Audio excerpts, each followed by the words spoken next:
Okay, let's just dive right into this explainer and decode the financial world. Because honestly, the best way to look at it is like a game. It's this massive, complex, multiplayer game happening all around us every single day. And, just like any game, if you don't know the rules, you're going to lose. But once you actually understand the mechanics, that's when you can start playing to win. To see why this matters, I want you to picture this. You just had a brutally hard month at work. Let's say you're slaving away flipping burgers at McDonald's. You're lying in bed, and you get an email saying you've been paid a $2,000 check. Awesome, right? But then, you check your bank account, and only $1,456 actually hit it. You look at your pay stub, see a massive list of deductions, and think, wait, where did the rest of it go? That right there is the highly relatable mystery of our money, and solving it is exactly what we're going to do today. So here is our roadmap for demystifying this system. Level 1, the true value of money. Level 2, navigating the financial system. Level 3, the forces moving your money. And finally, Level 4, how to build real wealth. Let's kick things off with Level 1, the true value of money. Before we get into paychecks and banks, we have to ask, what actually gives money its power? Well, currency is really just a social construct. It's built entirely on shared belief and trust. The kind of weird part about money is that it isn't actually real in a physical sense. I mean, a dollar bill has absolutely no more inherent legitimacy than a random stick you'd find on the ground.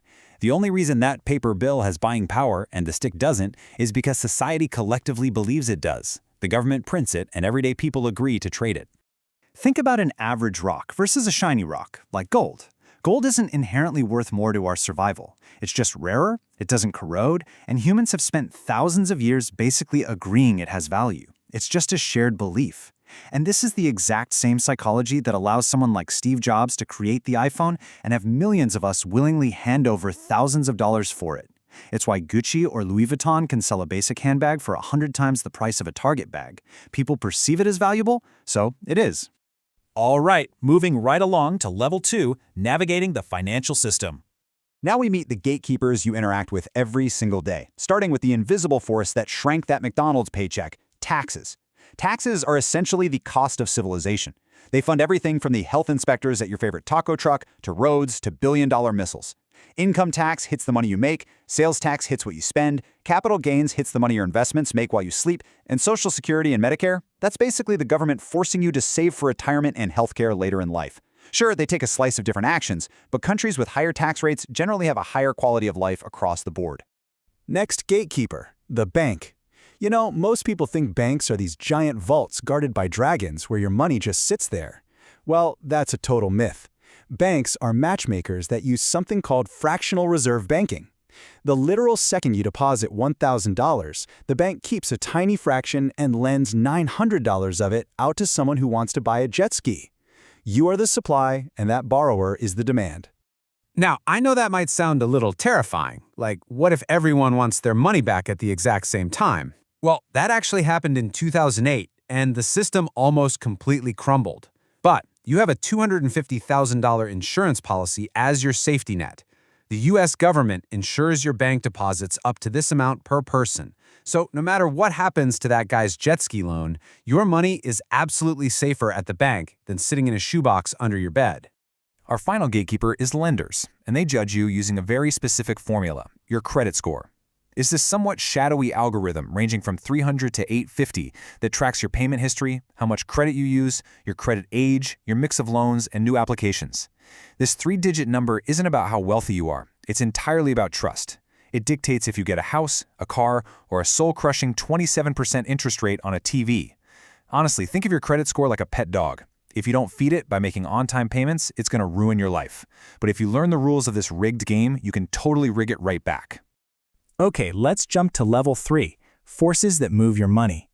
Now we're going to uncover the hidden mechanics. These are the invisible economic forces acting on your money while you sleep. And the biggest mechanic?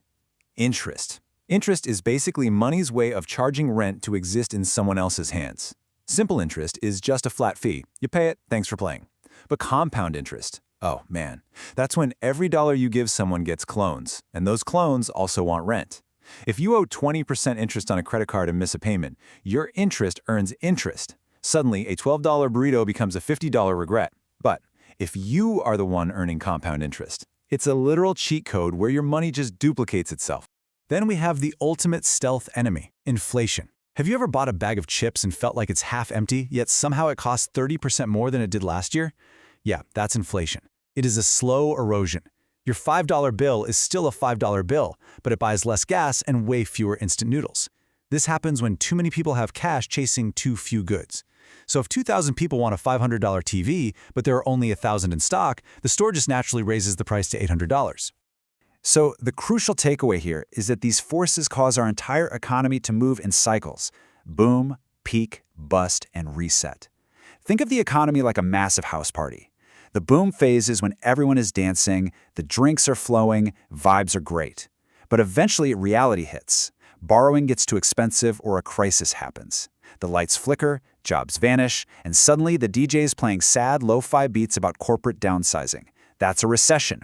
It is a painful but necessary reset to cool things down before the cycle inevitably starts up again. And finally, we arrive at level 4, how to build real wealth. So we know the lore, we've met the gatekeepers, and we understand the hidden forces. Now, to weaponize the system to your advantage and actually fight inflation, you have to invest. You must trade money for more money, not just your time.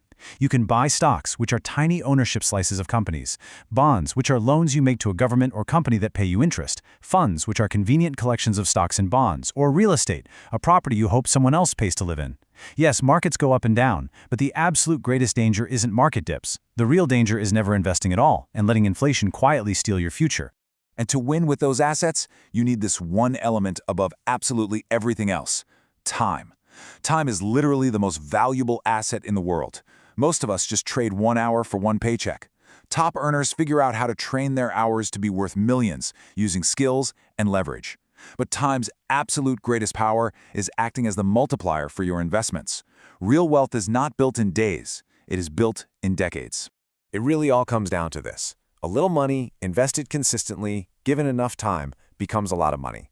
And this brings our entire explainer full circle. If you get an average 7% annual compound interest, it acts as a cheat code. Ordinary people do not beat the system by getting lucky, they just give compound growth 30 years to do its thing. Remember that $1,456 paycheck from McDonald's we talked about? If you invest it consistently and let time multiply it, that is exactly what grows into a 7-figure retirement. So, there it is. We've decoded the game. You now see the invisible forces, the gatekeepers, and the actual tools you have at your disposal. The only question left is, are you ready to let your money work for you? Because this system is operating every single day, whether you play or not. It's time to stop being played by the economy and start using its rules to build your own future.